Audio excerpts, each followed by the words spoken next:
Welcome everyone. I am Nishan Hajra, Assistant Professor of NS College of Pharmacy. Today I am going to discuss about the topic hypertension. This hypertension comes under your D.Pharm second year syllabus, pharmacotherapeutic subject. So before going to discuss the main topic hypertension, at first we have to know about the cardiovascular disease, because this hypertension comes under the cardiovascular disease. So what is cardiovascular disease? Cardiovascular disease means the disease which affect the heart, blood vessel, coronary artery, etc. That means any types of obstacle happen in the heart or the artery wall, then these types of congestive heart failure occur or cardiovascular disease occur. This cardiovascular disease have many types. That is, one of is hypertension, second one is angina pectoris, third one is myocardial infarction, congestive heart failure, etc. This cardiovascular disease nowadays is a main cause of death. So we discuss one of these types, that is hypertension. So what is hypertension? If we break down the word hypertension, we found that hyper and another one is tension. Hyper means high and tension means pressure. That means high pressure. So the question arises, what types of pressure? The pressure of the blood. So our normal blood pressure is 120 by 80 mmHg. That means 120 is a systolic pressure and 80 is a diastolic pressure. So what do we mean by normal blood pressure? Normal blood pressure means in normal condition or resting condition, the blood pressure that is 120 by 80 of a healthy person is a normal blood pressure. If this blood pressure is arise due to any reason, that leads to hypertension. So if we categorize hypertension, we found it is mainly two types, that is normal hypertension and second one is secondary hypertension. So first of all, we discuss about the normal hypertension. Normal hypertension is a types of hypertension which generally occur in any time or it does not have any particular cause due to the unhealthy diet or smoking, alcohol consumption. These types of hypertension will arise, but this does not lead to the medication error. That means if we intake a medicine, if the side effect occur, then in case of normal hypertension, the side effect does not affect the hypertension. Okay. And in case of normal hypertension, the systolic pressure will be in between 130 by 139 mmHg and the diastolic pressure in between 80 to 89 mmHg. So second one is secondary hypertension. Secondary hypertension generally occur due to any medical condition. For example, if a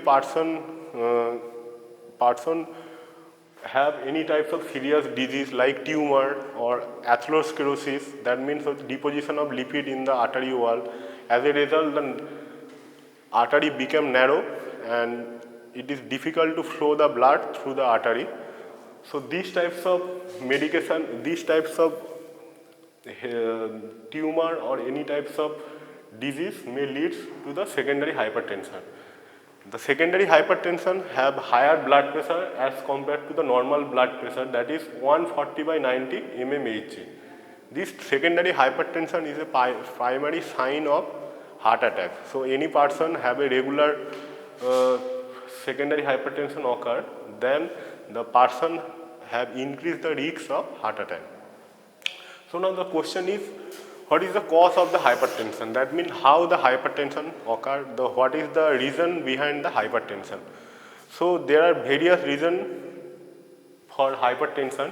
For example, like unhealthy diet. If a person consume the high fat diet, that leads to the hypertension, because the bad cholesterol, that is LDL, low density lipoprotein, deposits in the artery wall. As a result, the artery becomes choked and it is difficult for the heart to pump the blood. And another types of cause are involved, like use of medication. For example, NSAID, non-steroidal anti-inflammatory drug. If you use the non-steroidal anti-inflammatory drug in higher amount, that may lead to the hypertension. And third point is clinical manifestation.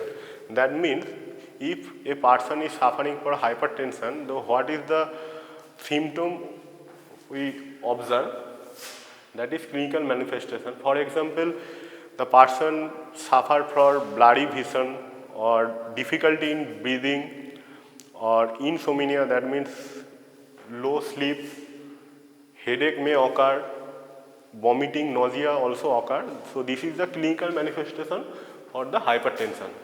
Now the final and the main topic, that is management. That means how we can manage the hypertension or how we can control the hypertension. Generally in your syllabus there are mainly two types of management are there, that is non-pharmacological management and pharmacological management. So first of all we discuss about the non-pharmacological management. So non-pharmacological management means we can control or prevent the hypertension without using any types of medicine. So how we can prevent the hypertension? We can change our diet, so we intake the healthy diet food, or we can remove the high fat diet from our diet chart, or exercise, regular exercise, maintain our body weight, it prevent the obesity. So it also reduce the risk of hypertension.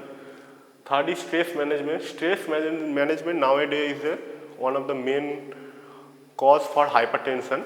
So if we manage the stress by yoga, medication, then we can prevent the hypertension. That is smoking and alcohol withdrawal. Smoking and alcohol is one of the main reasons for hypertension. So if we control or if we prevent the smoking and alcohol consumption, it also prevent the risk of hypertension. Now pharmacological management. Pharmacological management means what types of medication we can use in case of hypertension. First of one is diuretics. So what is diuretics?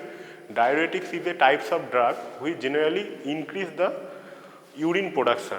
It also known as a water pill. So why you use the diuretics? Diuretics basically increase the urine production.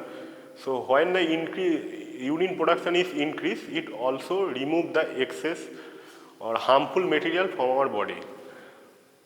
So we can use the diuretics along with the other types of medication, because these diuretics release the excess amount of sodium in our body. Sodium, if the sodium accumulation in our body is high, then it may lead to hypertension. So by using the hypertension, we remove the excess amount of sodium from our blood. As a result, we can prevent the hypertension. For example, hydrochlorothiazide, chlorothiazide, it is one of the most important diuretics used in case of hypertension. Second one is alpha blocker. Alpha blocker, what is the function of the alpha blocker? Alpha blocker generally block one type of enzyme. That enzyme name is norepinephrine. So what is the function of norepinephrine? If we block the norepinephrine, it may lead to the vein remain loose and open. That means norepinephrine strip the vein. If we use the beta blocker, it prevents the action of norepinephrine. As a result, the vein become loose and the blood easily flow through the vein. So our normal blood pressure will be reduced. For example, prazosin. Another one is beta blocker. Beta blocker generally prevent the cardiac workload. It also reduce the blood pressure. So we can also use the beta blocker. For example, propanolol, Atenolol, etc. Calcium channel blocker. Excess amounts of calcium in our body, it also harmful. By using the calcium channel blocker, the drug prevent the accumulation of calcium in the muscle cell of the heart. So as a result, the heart can properly functioning. For example, amlodipine, nifedipine.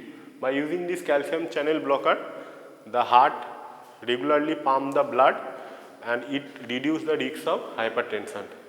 And the last one is ACE inhibitor. The full form of ACE is angiotensin converting enzyme. By inhibiting this enzyme activity, we can relax the blood vessel or vein so that the blood is easily flow through the vein and it may prevent the risks of hypertension. For example, Enalapril, captopril, etc. So this is all about the hypertension. So if we summarize the whole class, we can say that hypertension is a types of disorder where the blood pressure is increased. By using various types of drug, we can prevent the hypertension. Not only the drug, by our changing our regular lifestyle or intake the healthy food, we can prevent the hypertension, or we also prevent the risks of another disease, cardiovascular disease, which is closely related to hypertension. For example, angina pectoris, myocardial infarction, and in the final stage, that is heart attack or congestive heart failure.